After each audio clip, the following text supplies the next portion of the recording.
values. A lot of people look at this race and think President Trump may have put you and Senator Perdue in a box. First, when he threatened to not sign the COVID stimulus and government funding. Then he signed it.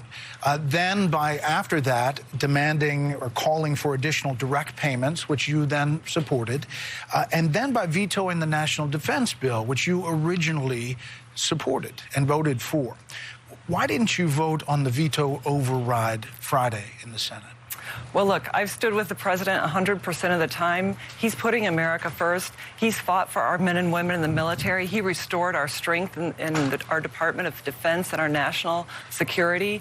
But look, I have to be out across this state campaigning to make sure that Georgians turn out and vote on January 5th, because none of this will matter if we don't win on the 5th. Look, Chuck Schumer has said he's going to defund our military by 25%. Raphael Warnock, John Ossoff, they would be rubber stamps for defunding the military, the police, raising taxes, ushering in government-run health care, weakening our Second Amendment rights, opposing our religious freedom.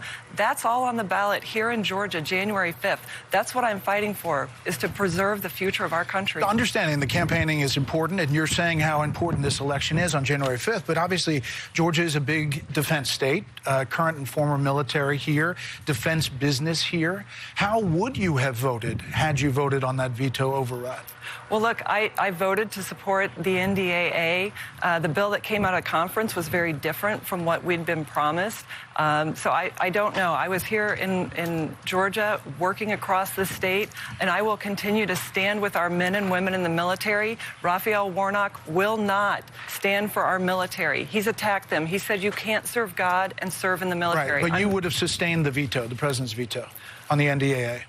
Look, what's at stake here is our military and our freedoms. Those are what's on the ballot right now. And I'm the daughter and granddaughter of veterans. We're the 5th largest state for veterans and active duty military here in Georgia. I have fought for our military and made sure that we get the funding we need, and we're going to continue to do that. But if we don't win on January 5th, our military will be defunded and worse. I won't belabor it, but that's not a yes or no whether you would sustain the veto or not. That's right. Okay, you're not answering that. Listen, Senator Joe Manchin, Democrat.